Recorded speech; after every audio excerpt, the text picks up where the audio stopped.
এই প্রকৃতি আমাদের সবকিছু দিয়েছে, জন্ম দিয়েছে, জীবন দিয়েছে। এই প্রকৃতিই আমাদের পালন পোষণও করে নেবে। এবার আপনি বলুন, কখনো দেখেছেন সিংহকে কারোর সেবা করতে? দেখেননি তো। কখনো আপনি দেখেছেন পাখিকে চাকরি করতে? দেখেননি তো। তাও নিশ্চয়ই তাদের পেট ভরে। চলুন, আপনার এই কথা আমি মেনে নিলাম। এবার আপনি আমার একটা কথার উত্তর দিন। আপনি কখনো দেখেছেন কোনো প্রাণী নিজে হেঁটে এসে সিংহের মুখে এসে বলছে যে আমাকে আপনি খেয়ে ফেলুন, আমাকে নিজের খাদ্য করে নিন, নিজের পেট ভরিয়ে ফেলুন? এরকম তো কখনোই হয় না। সিংহ নিজের খাবার বনেই পেয়ে যায়, কিন্তু শিকার তাকে নিজেকেই করতে হয়। যদি এটা না করে তাহলে সে অনাহারে মরে যাবে। যদি কথা বলা হয় পাখির, তাহলে বলি প্রকৃতি ওকে খাবার নিশ্চয়ই দিয়েছে, কিন্তু সেই খাবার খুঁজে নিতে হয় তাকে নিজেকেই। নিজেকে বাঁচিয়ে রাখার জন্য বাসা বানাতে হয় তাকে, যার জন্য অত্যন্ত পরিশ্রম করতে হয়। এই পরিশ্রম থেকে বিমুখ হবেন না, কারণ এই পরিশ্রমই অনেক দূর পর্যন্ত আপনার ভাগ্য বানাতে পারে। জীবনের সামনে এগোনোর জন্য আপনাকে পরিশ্রম করতেই হবে। তাহলে আসুন আমার সাথে ভালোবেসে বলুন, রাধা রাধা। বিবাহ। একজন নারীর জীবনে বিবাহের গুরুত্ব কতটা? আসুন আমরা কথা বলি রুক্মিণীকে নিয়ে। একজন নারী যিনি পবিত্র মানসিকতা নিয়ে কাউকে ভালোবেসেছেন, তাকে বিয়ে করতে চেয়েছেন। এবার বিয়ে মানে কাউকে পাওয়া, মানে কারোর হাত ধরে আগামী সমস্ত জীবন তার সাথে কাটিয়ে দেওয়া। এবার আমার হাত ধরে রুক্মিণী বিয়ের সুখ তো নিশ্চয়ই পেয়েছে, কিন্তু ওর এই প্রেমের যাত্রা এর অন্ত হলো না, বরং তা শুরু হলো। এবার রুক্মিণীর জীবনে সেই অধ্যায় শুরু হয়ে গেছে, যেখানে ওকে সেই মানুষকে বুঝতে হবে যার হাত ধরে সমস্ত জীবন অতিবাহিত করার সিদ্ধান্ত নিয়েছে সে। এবার এরকম একটা সময় প্রত্যেকের জীবনে এসে থাকে। প্রত্যেকের মানে আপনারও। আপনার জীবনেও এমন এক সময় আসবে, তার জন্য তৈরি থাকুন। নিজের মনে যা যা বিকার আছে তা কোথাও ত্যাগ করে আসুন, আর পরিশুদ্ধ ভালোবাসা দিয়ে, পবিত্র মন দিয়ে নিজের জীবন সাথীকে বোঝার চেষ্টা করুন, কোনো আশা না রেখে। যদি এরকম করতে পারেন তবেই কঠিন পরীক্ষায় উত্তীর্ণ হবেন, নয়তো নয়। রাধা রাধা। সমস্যা। এবারে বলুন, সমস্যা কার জীবনে নেই? প্রত্যেকের জীবনে সমস্যা থাকেই। হ্যাঁ ঠিক আছে, জীবন আছে যখন, তখন সময়ের সাথে সমস্যাও আসবে, কিন্তু প্রত্যেক সমস্যাই কি সময়ই নিয়ে আসে? না, আপনি সমস্ত সমস্যার দায় সময়কে দিতে পারেন না। বেশিরভাগ সমস্যা তো এমন হয়ে থাকে যাদের আমরা নিজেরাই ডেকে আনি। হে সমস্যা, এসো, আমি তোমার জন্য অপেক্ষা করছি। কিভাবে? এবার এটা নির্ভর করছে আপনার হ্যাঁ বা না এর ওপরে। বেশিরভাগ সমস্যাই এই জন্য আসে যেহেতু আমরা বারবার হ্যাঁ বলতে থাকি, আর বেশিরভাগ সমস্যা এই জন্যই আসে যেহেতু আমরা সঠিক সময় না বলতে পারি না। সেই জন্য না ভেবেচিন্তে কোনো কথা বা কোনো প্রস্তাবের সমর্থন করলে তা আপনাকে খুব বড় বিপদে ফেলে দিতে পারে। সেইখানেই কখনো না না বলতে পারা তা আপনাকে তার থেকেও বড় বিপদে ফেলে দিতে পারে। তাই মনে রাখবেন, এই অত্যন্ত জরুরি শিক্ষা। সব সময় খুব ভেবে চিন্তেই হ্যাঁ বলবেন, আর দৃঢ়তার সাথে না বলবেন। আর বিশ্বাস করুন, আপনার জীবন অত্যন্ত সুখময় হয়ে যাবে। তাহলে আসুন আমার সাথে ভালোবেসে বলুন, রাধা রাধা। সাফল্য। সাফল্য এই পৃথিবীতে কে না পেতে চান? প্রত্যেক মানুষ চান যেন সাফল্য নিজে এসে তার কাছে ধরা দেয়। এবার সাফল্য তাদের কাছে এসে ধরা দেয় যারা নিজের পা ধরাতলে রেখে চলেন। যারা স্বপ্নের জগতে বিচরণ না করে বাস্তবের মাটিতে পা রেখে চলেন এবং তাও দৃঢ়তার সাথে। সাফল্য তারা পান না যারা বাড়িতে বসে বসে শুধু স্বপ্ন দেখেন। উত্তর বড়ই সোজা। আমরা বস্তু বা অনুভূতিগুলিকে সেভাবে দেখি না যেরকম তা হয়ে থাকে। আমরা নিরন্তর চেষ্টা করেন যারা পরিশ্রম করেন আর নিজের এই জীবনকে অন্যের কাছে সফল করে দেখান। তাহলে সিদ্ধান্ত হলো আপনার। সফল সবাই হতে চান, স্বপ্ন সবাই সার্থক করতে চান। স্বপ্ন তখনই সার্থক হয় যখন পরিশ্রম করবেন, আর সাফল্য তখনই আপনার সাথে থাকবে যতক্ষণ আপনি বিনম্র থাকবেন। তাহলে আসুন আমার সাথে ভালোবেসে বলুন, রাধা রাধা। এই পুষ্প দেখতে পাচ্ছেন আপনি? কি সুন্দর এই পুষ্প। সবাই চায় এরকম কোনো এক পুষ্প সে নিজের করে নেবে, নিজের কাছে রাখবে।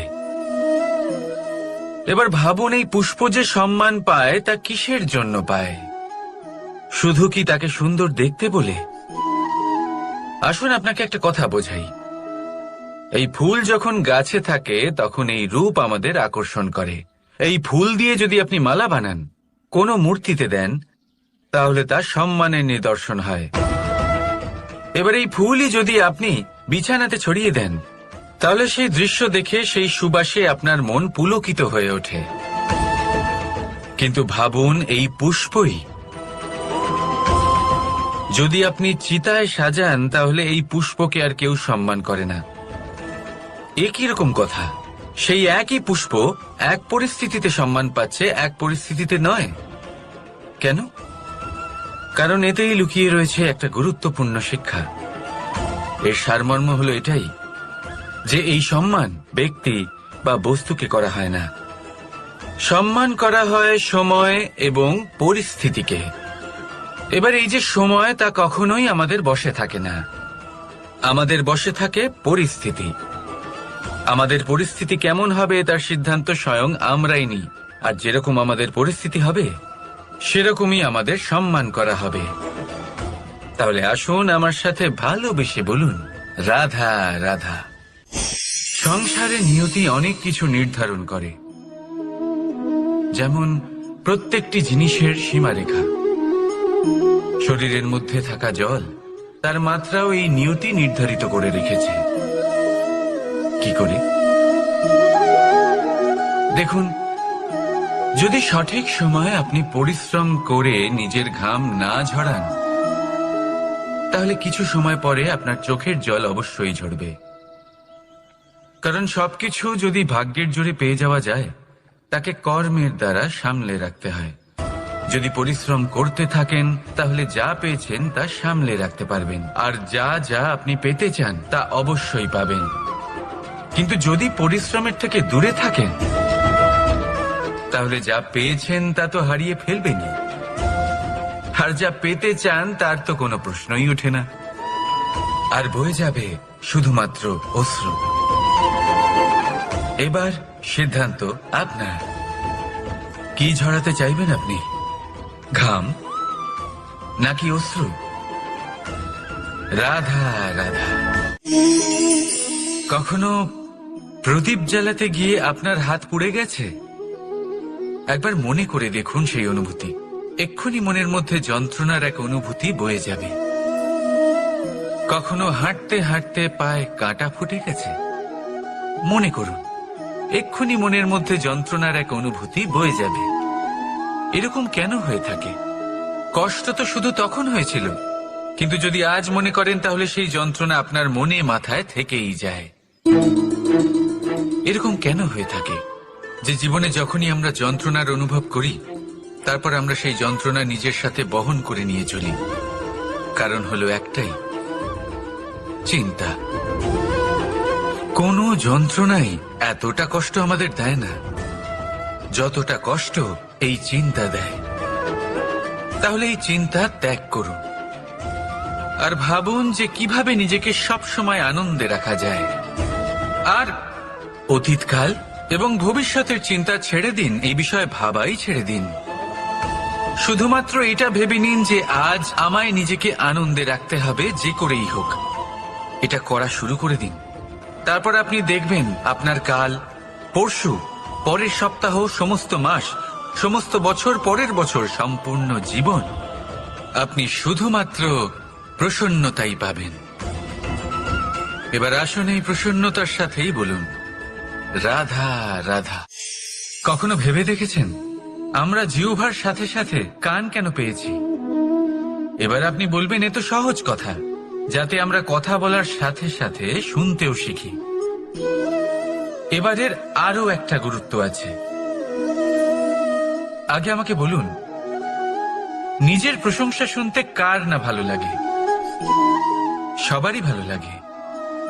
এটাই হলো মূল কথা। যদি এই কান দিয়ে আপনি নিজের প্রশংসা শুনতে চান, তাহলে সর্বপ্রথম এই জিহ্বা দিয়ে অন্যের প্রশংসা করতে শিখুন। এবার প্রশংসার বিষয়ে একটা অত্যন্ত গুরুত্বপূর্ণ কথা আপনাদের বলি। কখনো যদি কারোর প্রশংসা আপনি করেন, তাহলে সবার আগে সেই ব্যক্তির উৎসাহ বেড়ে যায়। আর তারপর নিজে যদি ভেবে দেখেন, তাহলে নিজের মনেও সন্তুষ্টি আর প্রশান্তি চলে আসে।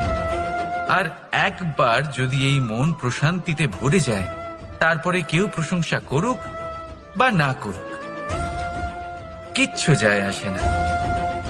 সেই জন্য সবসময় অন্যের সম্মান করবেন, স্নেহ করবেন, প্রশংসা করবেন, সুখ ভাগ করে নেবেন। যার মধ্যে যেটা ভালো আছে তা বলুন, তাকে মনে করান তিনিও ভালো, তার উৎসাহ বাড়িয়ে তুলুন। তিনি জীবনে সামনে এগোবেন, আর এই ব্রহ্মাণ্ড আপনাকে কখনো পিছিয়ে থাকতে দেবে না। রাধা রাধা। সত্য এবং অসত্য দুটোর মধ্যে পার্থক্য কি আছে? পার্থক্য হলো অ অক্ষরটার। এবার অ দিয়ে হতে পারে আরম্ভ, অ দিয়ে হতে পারে অন্ত। সত্য হলো সেটা যেখানে সমস্ত পথের আরম্ভ হয়, অসত্য সেটা যেখানে সমস্ত পথের শেষ হয়।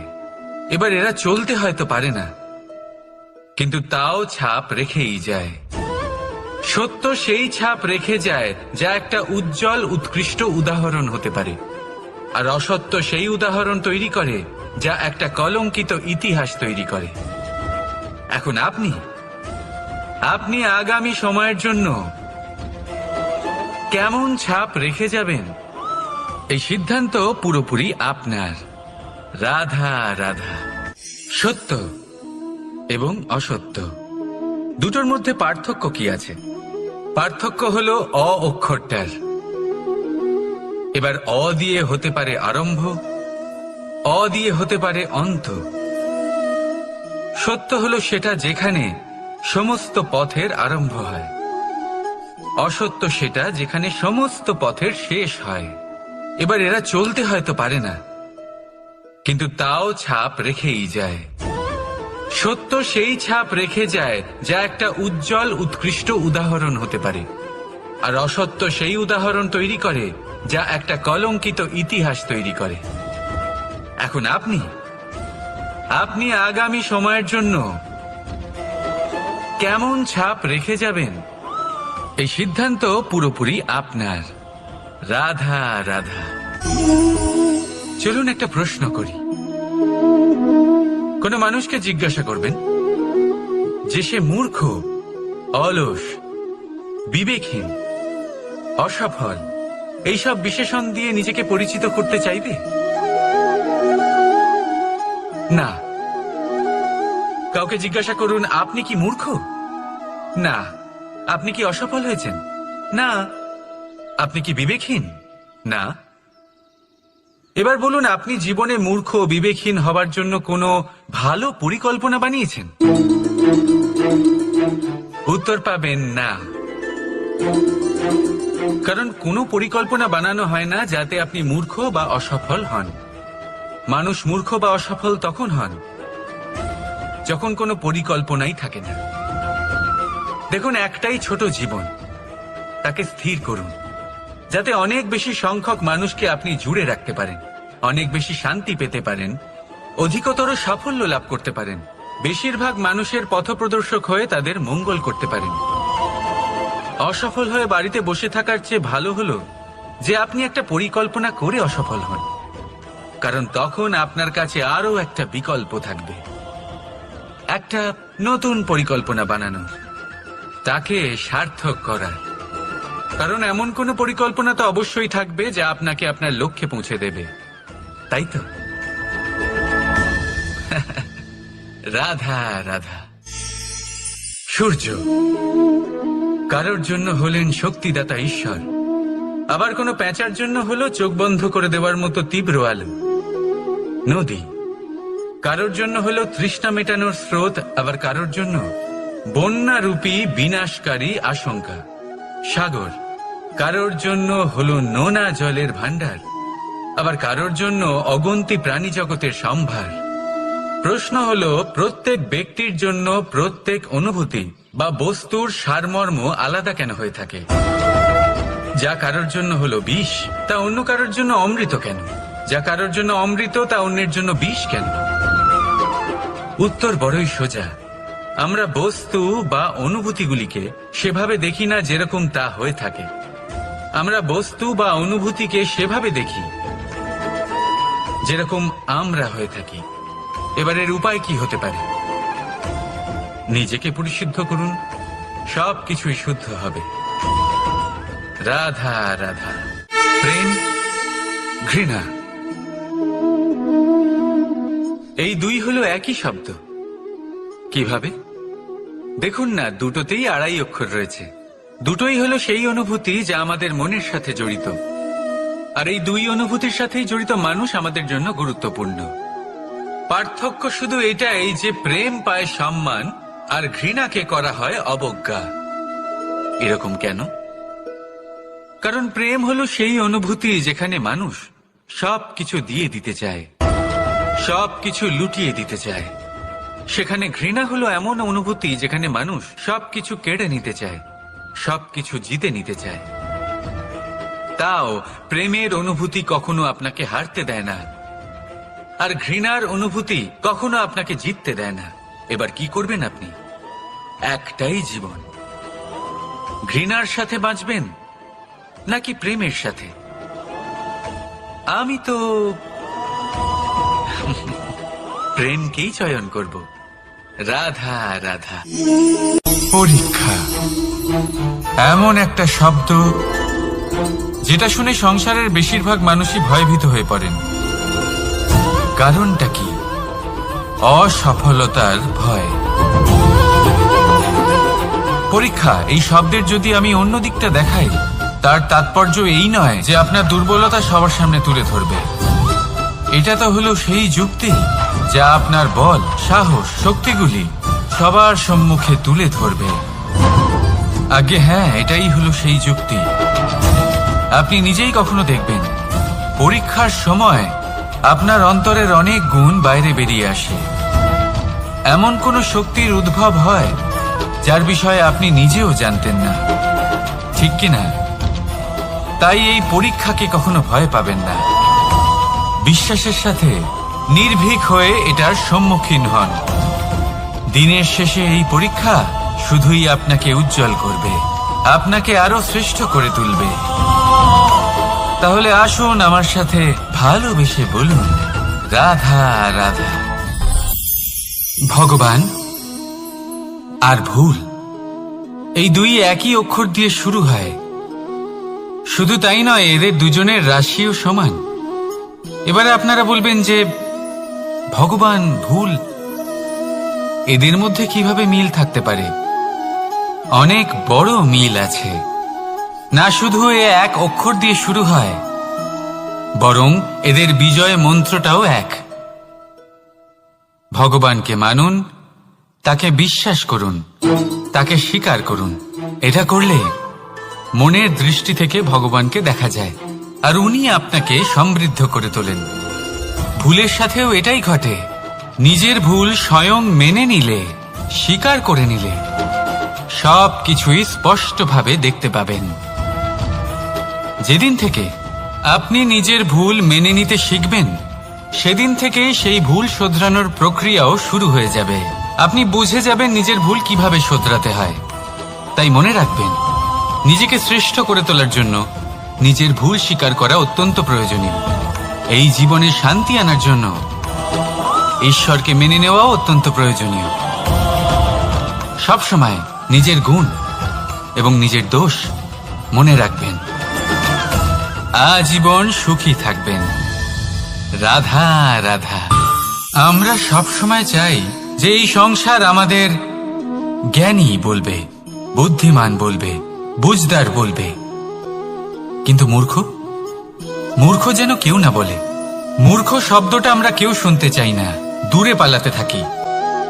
কিন্তু একটা সত্যি সবার কাছে অজানা, যে মূর্খ হওয়া হলো বুদ্ধিমান হওয়ার দিকে সর্বপ্রথম পদক্ষেপ।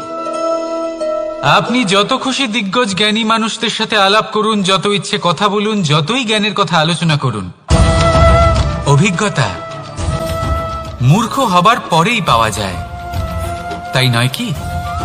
মূর্খ হবার পরে আপনি এটা বুঝতে পারবেন যে কি করা উচিত নয়। জ্ঞানী ব্যক্তি আপনাকে এটা বলবেন যে কি করা উচিত। আর এই সংসারে কি করা উচিত তার থেকেও অনেক বড় জ্ঞান হলো কি করা উচিত নয়। সেই জন্য সব সময় মনে রাখবেন, আপনার করা কিছু ভুল আপনাকে যদি কেউ মূর্খ বানিয়ে থাকে, ছল চাতুরি করে থাকে, তাহলে কোনো ব্যাপার নয়। এটা শেষ পর্যন্ত আপনাকে আরো বুদ্ধিমান করে তুলবে। এই মুহূর্তে ধন্যাত্মক থাকুন।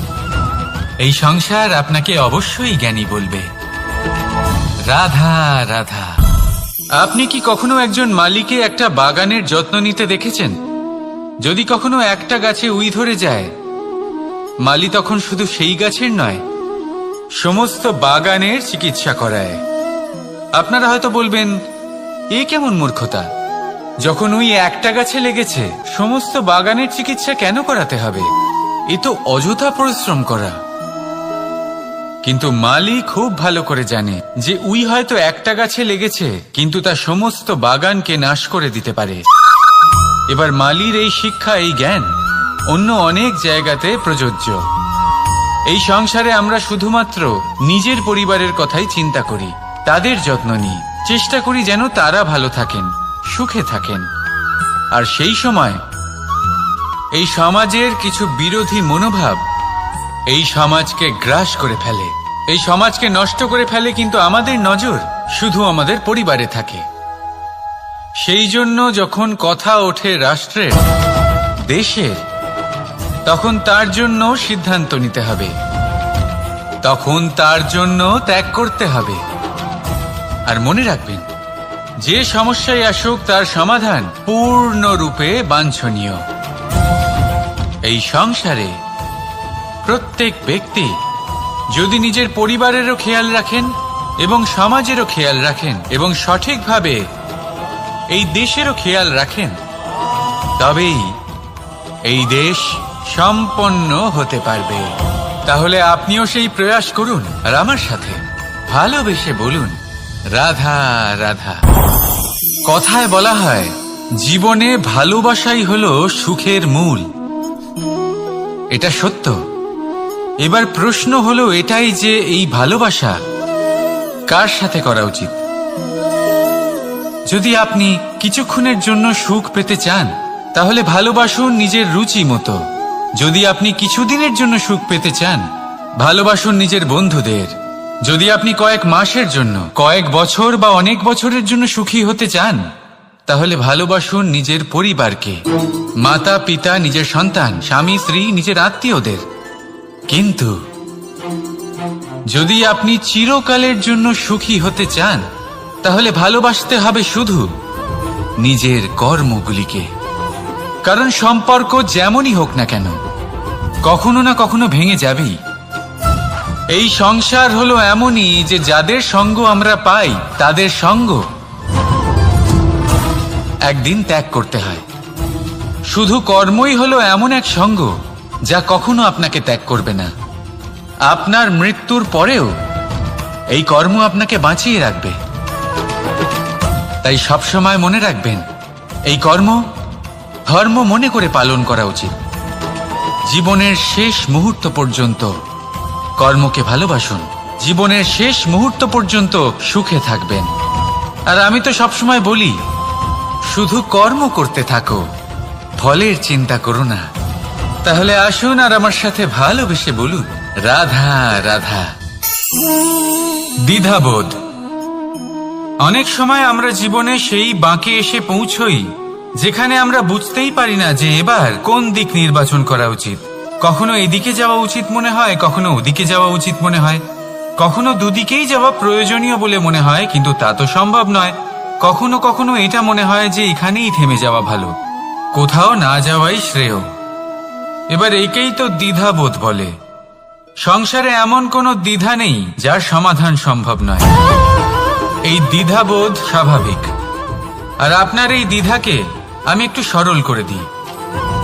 দ্বিধাগ্রস্ত হয়ে নির্বাচন করলে তখন এটা মাথায় নিয়ে করবেন যে আপনার এই নির্বাচনের ফলে এই সংসারের ওপর, এই সমাজের ওপর কি প্রভাব পড়তে পারে।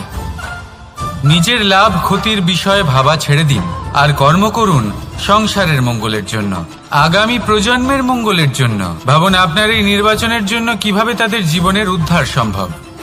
কারণ এই ভাবনাই হলো উচিত ভাবনা।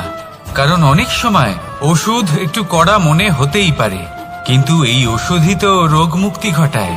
সেইভাবে আপনাকেও এই দ্বিধার মুহূর্তে কঠিন নির্বাচন করতে হতে পারে। এই কঠিন নির্বাচন জীবনে কঠিন পরিস্থিতিও আনতে পারে, কিন্তু যদি এই নির্বাচন ধর্মসঙ্গত হয়, যদি এর দ্বারা সংসারের মঙ্গল হয়, তাহলে এই নির্বাচনই হলো সঠিক নির্বাচন। আসুন আমার সাথে ভালোবেসে বলুন, রাধা রাধা।